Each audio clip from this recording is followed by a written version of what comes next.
राजस्थान के जैसलमेर में सेना के अभ्यास के समय 2 मिसाइल की गलती से फायर होने का मामला सामने आया। गनीमत रही कि इसमें कोई नुकसान नहीं पहुंचा, क्योंकि फायर होने के बाद मिसाइल का मलबा आसपास के खेतों में गिर गया। जैसलमेर के अजासर गांव के खेतों में मिसाइल गिरने के बाद वहां काम कर रहे गांव वालों में हड़कंप मच गया। लोग मिसाइल का मलबा देखने के लिए पहुंच गए और उसकी तस्वीरें खींचने लगे। सेना के मुताबिक अभ्यास के समय एक मिसाइल गलती से फायर हो गई, जिसका मलबा नजदीक के खेतों में मिला। मिसाइल मिसफायर क्यों हुई, अब सेना इसकी जांच में जुटी है। राहुल गांधी की लोकसभा सदस्यता खत्म होते ही बीजेपी से लेकर केंद्र सरकार में मंत्रियों तक ने उन्हें घेरने का मौका नहीं छोड़ा और उन पर पूरे ओबीसी समुदाय का अपमान करने का आरोप लगा दिया।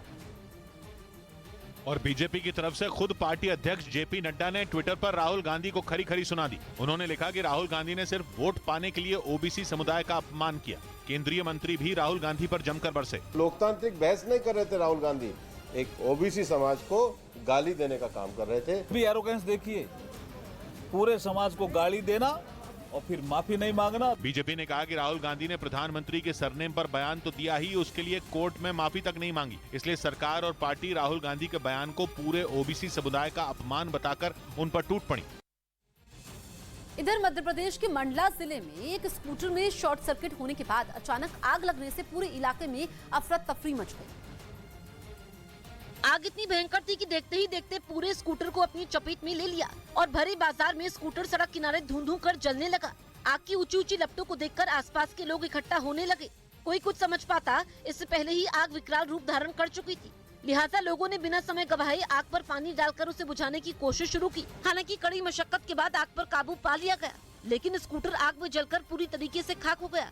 बताया गया कि मंडला के नैनपुर में हीरा ऑटो पार्ट्स की दुकान में एक स्कूटी रिपेयरिंग के लिए आई हुई थी, जिसका प्लग साफ करके जैसे ही मैकेनिक ने किक मारा, उसी समय अचानक स्कूटर में शॉर्ट सर्किट हुआ और आग की लपटें उठने लगी।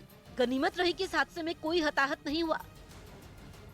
चुनाव आयोग के सूत्रों के हवाले से खबर है कि आयोग राहुल गांधी की लोकसभा सीट वायनाड में उपचुनाव कराने पर जल्दबाजी नहीं चाहता। वो ऐसा कोई फैसला नहीं लेना चाहता जिसे उसे बाद में वापस लेना पड़े, क्योंकि अगर Rahul Gandhi chief judicial magistrate court के फैसले के खिलाफ ऊपरी अदालत में चले गए और ऊपरी अदालत ने उनकी सजा रद्द कर दी, तो चुनाव आयोग को भी अपना फैसला बदलना पड़ सकता है। इस तरह का मामला पहले हो भी चुका है। अभी जनवरी में ही लक्षद्वीप से एनसीपी सांसद मोहम्मद फैजल की भी सदस्यता रद्द हो गई थी, क्योंकि सेशंस कोर्ट ने उन्हें जान से मारने की कोशिश के एक मामले में दोषी करार दिया था। इस फैसले के बाद चुनाव आयोग ने लक्षद्वीप में उपचुनाव की घोषणा कर दी थी। लेकिन केस केरल हाईकोर्ट में पहुंचा और हाईकोर्ट ने मोहम्मद फैजल की सजा सस्पेंड कर दी। मोहम्मद फैजल को राहत मिलने के बाद चुनाव आयोग को उपचुनाव रद्द करना पड़ा था।